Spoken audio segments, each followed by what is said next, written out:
झारखंड झारखंड का झरिया सिर्फ कोयले की खदानों के लिए प्रसिद्ध नहीं है, बल्कि वहाँ की जमीन के नीचे जलती आग और ऊपर मंडराती आत्माओं की कहानियां आज भी जिंदा हैं। सालों से वहाँ रहने वाले लोग कहते हैं, खदानें अब बस कोयला नहीं, आत्माओं की कब्रगाहें बन चुकी हैं। ये कहानी खदान संख्या 17 की है, जो 1957 में जल गई थी। लेकिन असली रहस्य शुरू हुआ 1998 में, जब एक पत्रकार राजू शर्मा ने वहां की सच्चाई जानने की कोशिश की। तो कैसे हैं आप सभी? स्वागत है आपके अपने YouTube चैनल भूतियापा पे। आशा करता हूँ आप सभी लोग सही सलामत होंगे, अच्छे होंगे। तो आप लोग प्लीज़ हमारे चैनल को सब्सक्राइब कर दिया करें और वीडियो को लाइक करें, अपने दोस्तों के साथ शेयर भी करें, और प्लीज़ हमें कमेंट में ज़रूर बताया करें कि आपको कैसी कहानियाँ पसंद है, तो हम आपके लिए वैसी कहानी लेकर के आएंगे। तो चलिए अपनी कहानी की तरफ चलते हैं। राजू शर्मा दिल्ली से आए एक युवा पत्रकार थे। 90 के दशक के अंत में उन्होंने कुछ अजीब रिपोर्ट्स पढ़ी। झरिया की एक बंद पड़ी खदान के पास लोगों की गायब होने की खबरें स्थानीय प्रशासन से दबा रहा था। राजू को लगा कि ये उनकी पहली बड़ी स्टोरी बन सकती है। बिना किसी को बताए वो झारखंड के झरिया शहर पहुंच गए। वहां पहुंचते ही एक अजीब सन्नाटा महसूस हुआ। दिन में धुआं और रात में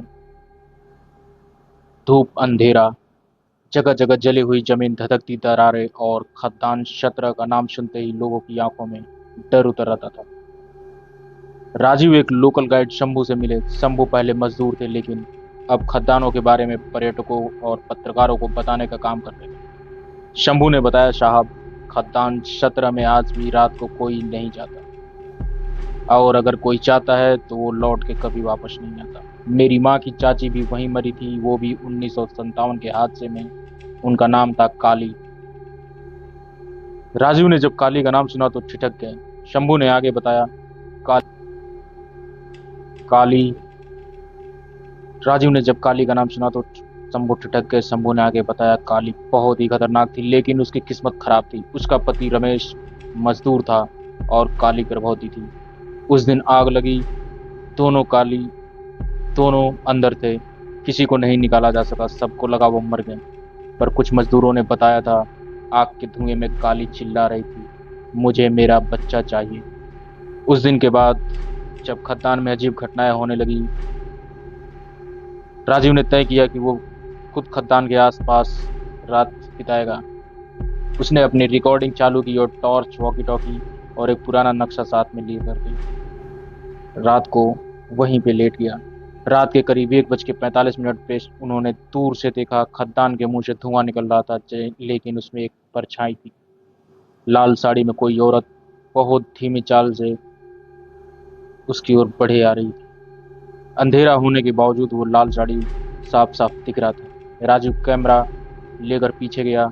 वो आवाजें रिकॉर्ड कर रहा था, और औरत की कराहती आवाज, कुछ बुदबुदाहट, और अचानक एक बच्चा रोने की आवाज। उसने कैमरा उठाया, पर कैमरा ऑटोमेटिकली ऑफ हो गया।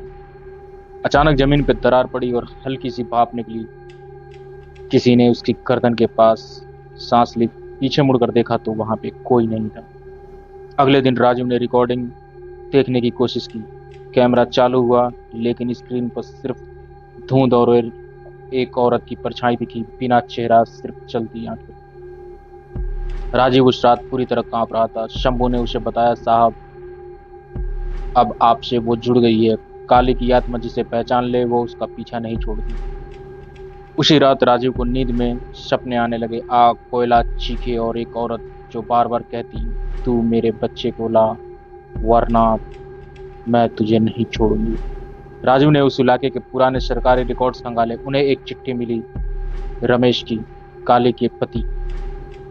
उनने अपनी मौत से पहले एक शिकायत लिखी थी कि उनकी खदान में कोई सुरक्षा उपाय नहीं है, और अगर कुछ हुआ तो सरकार जिम्मेदार हो। लेकिन उस शिकायत को कभी दाखिल नहीं किया गया।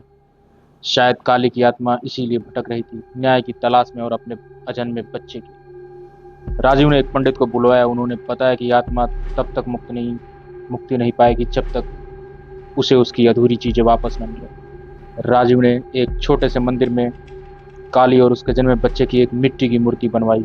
वहां पूजा रखी गई, लेकिन जैसे ही पूजा शुरू हुई, खद्दान से जोरदार आग का धुआं उठा, जैसे आत्मा ने गुस्से में सब कुछ नकार दिया। अचानक वहां उपस्थित एक लड़का 12 साल का धुएं में चला गया। लोग दौड़े लेकिन वो नहीं मिला। राजीव को उस पल कुछ महसूस हुआ। काली अब अपने बच्चे को पा चुकी थी। खद्दान संख्या 17 को उस दिन के बाद पूरी तरह सील कर दिया गया। राजीव वापस दिल्ली लौट गया, लेकिन उसका शरीर कमजोर और दिमाग अशांत हो गया। उसे अब भी रातों में काली की आवाजें सुनाई देती, मेरा बच्चा अब मेरे साथ है। तो झरिया की कोयला खदानें आज भी जल रही हैं और लोग कहते हैं जब रात में जमीन से धुआं निकलता है, उसमें कोई रोता है, एक अधूरी माँ, एक अधूरी आत्मा जो अब भी पूरी तरह शांत नहीं हुई। तो कैसी लगी आप लोगों को ये कहानी? अगर आपको हमारी ये कहानी अच्छी लगी हो तो हमारे चैनल को सब्सक्राइब करें, वीडियो को लाइक करें और अपने दोस्तों के साथ शेयर करें, और हमें कमेंट में बताएं कि आपको कैसी कहानियाँ पसंद है, तो हम आपके लिए वैसी कहानी लेकर के आएंगे। तो चलिए, आज के लिए आप सभी का बहुत बहुत धन्यवाद।